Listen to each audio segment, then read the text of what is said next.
Hey YouTube friends, alright, this video will be a comedy video on child raising, and so I got a lot of good stories, I think, about my 6 years as a mother, which is kind of on a break right now because my ex-husband has my daughters, and he's keeping them, and he's being real possessive, but pray about that, please.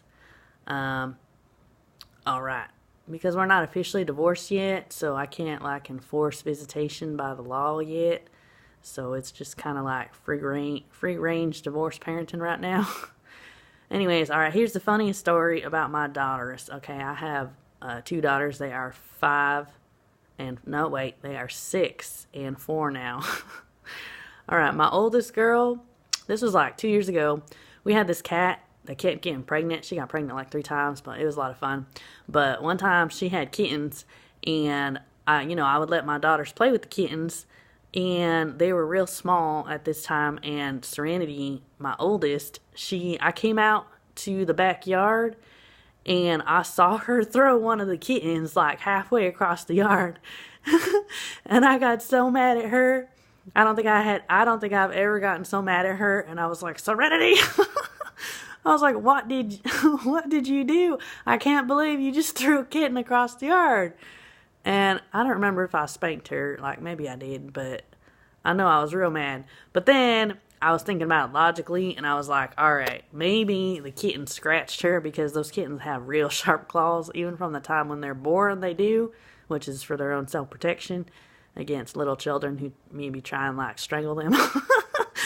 But, yeah, so that was crazy. Like, she threw a kitten, I was like, oh my goodness. But then I was thinking, too, and I think God told me this, you need to care more about your own children than you do about those kittens.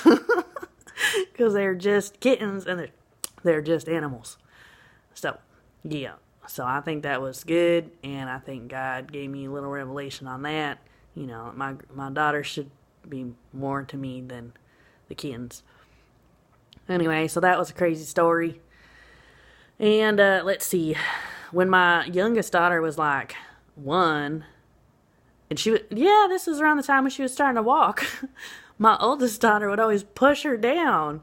And isn't that just life? When you start to get up and walk and you try and get stronger, someone older than you comes around and tries to push you down all the time. But for real, Joy was trying to learn how to walk, and Serenity, her older sister, she's a year and 9 months older, she'd always push her down, and I would get so mad, and that's when the spankings began. I didn't really spank Serenity until that point, I guess Joy was about 1, and Serenity was about 3, and I tell you what, Serenity got a lot of spankings for that. I mean, anytime I saw her push Joy down, I spanked her, that's for sure. With my hand. I didn't do it with the spoon. I remember when I was a kid, my parents were all about, you got to spank a kid with the spoon, because if you spank them with your hand, then they'll get more mad at you. But I guess they thought if you spank them with the spoon, they'll just get mad at the spoon. But that's kind of ridiculous, because it's still the adult doing the spanking. It's not the spoon. Anyways. So, yeah. I definitely spanked Serenity a lot in that time, and I mean that was mainly what it was. She wasn't nice to Joy, and I remember I always felt a little bit more compassion for Joy, the younger one, because I was the younger one growing up, and I remember what that felt like, and I always felt like my older brother was picking on me, and it made me so mad. I mean, he made me so mad so many times. I remember there was some thing that I filled out, this question thing, and one of the questions was, who makes you more mad than anyone in the world? And I was thinking, my older brother. And it's hard to be the younger sibling, right? So yeah, so I would always stick up for Joy, my younger girl, against Serenity. But yeah, and then there was this other time that was kind of funny. I was just sitting there watching them for 20 minutes. My older girl, Serenity, was playing, I forget what she was dropping on the floor. She was dropping crayons on the floor or something. But she was doing it on purpose, and Joy would go around and pick up those crayons for her and give them back to her. And it was this little game. It was this little servant butler game, Serenity was yeah, look at this. I got this little servant who will just pick up these crayons for me. And she was dropping the crayons on purpose. So Joy would go around and pick them up. And I was like, oh my goodness. I was like, man, she's going to be like dominating people the rest of her life. And then I was thinking, this is just setting the tone, you know? She's going to be like the dominant person in all her relationships now. And Joy's going to be like the subservient one. And maybe never going to be able to stand up for herself because she gets bossed around by her older sister. Oh, man. I mean, it's kind of funny because, like, I was the youngest one for, like, most of my life till I was, like, 14. But then when I was in high school, I was like an only child because my brother was out on his own. So it was just me and my mama for like 4 years. So I've been like the only child, and I felt real spoiled in that time. And that's when I excelled the most, like in school and stuff, you know. And then my mom got married again. And then I was the oldest for a while because, you know, she married my stepdad and he had a younger son. He was like 8 years younger than me. So then I was feeling all like superior, you know, being the oldest. So I know what that's like. And then my brother came back to live in our area. So then I was like the middle child, you know, because I had my older brother and I had my younger stepbrother. And I really didn't like that one because this one time we were playing basketball and I felt like they were both picking on me at the same time. And I was like, man, this is not fun. And then my older brother went off to the military. So then I was the oldest again. And I liked that. That was nice. Anyways, okay, back to child raising. What's some more funny stories? Oh, okay, I got a good one. I had this bunny rabbit that I bought for my girls because I wanted them to have, like, you know, cute animals to grow up with because I always had cute animals when I was a kid. So I got this bunny. His name was Oreo. I named him Oreo because he was black and white. And Joy, when she was learning how to walk, we'd go in the backyard, you know, and we'd go find this bunny rabbit. And she would sit next to him and poke him in the eye. And he just sat there and took it. Like, he was just like the sweetest little bunny rabbit. Like, didn't even like try and fight her or didn't even try to run away. But I think it was because he had these like black circles around his eyes. And she was probably just like confused. Like, where's his eyeball? You know, I got a picture right here. There's the bunny rabbit right there. And there's Joy. But I think she was just confused about his eyes because he had that, the black marks around his eyes. So she's like, you know, she wanted to see where his eyeball was. But yeah, that was pretty funny. Oh, okay, here's another good story. One time we went to the lake and we went swimming. And then the girls wanted to throw rocks in the water, which they always wanted to do anytime we went to like a lake or a river. But this one time, I think it was my youngest, Joy. She was like 3 at the time. She was throwing rocks in this lake. But then there was like people in the lake like swimming. And this grandma got real mad because her 2 grandsons were right there. And she was like, can you tell your daughter to throw rocks somewhere else? And then me and my, like, I guess not nice nature, I was thinking, can you tell your grandsons to swim somewhere else? But I made Joy move, you know, to a different location to throw rocks in the water. But that was pretty funny. Oh, man, and then this other time we went swimming in the river in Blue Hole in Georgetown.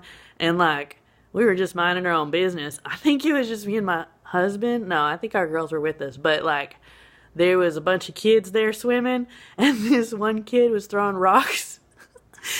And he threw a rock. And it totally hit my husband in the side of the head. And I mean, it was an accident. Like, this kid wasn't trying to, like, pelt him with the rock. But it totally hit him in the side of the head. And he was like, ow, that hurt. So that was pretty crazy. Yeah, when you got kids, you know, you got to go into, like, some crazy territories because then you're around other kids. We used to go to the park, like, almost every day or every other day. And that was a lot of fun. And let me just give you all a hint that are parents too. Like, if you want your kids to leave the park, you gotta offer them ice cream, you know, or cheeseburgers. So in order to get them to leave the park just about every single time, I'd say, who wants to get a cheeseburger at McDonald's? Or who wants, you know, a shake? It was always like my oldest one wanted a cheeseburger and my youngest one always wanted like a shake, you know. I know that's not super healthy, but sometimes you just gotta enjoy life and enjoy food. But yeah, so that's a nice little trick there. Or if you're at the pool and you want to get them out of the pool, you also kind of need to offer a cheeseburger, which you all kind of need anyways because you burn all kinds of calories when you're going swimming in a pool. But man, this one time we had a heck of a time getting my older daughter out of the pool, and she just made a scene, and everybody was looking at us, and I was like, oh my goodness, this is so embarrassing.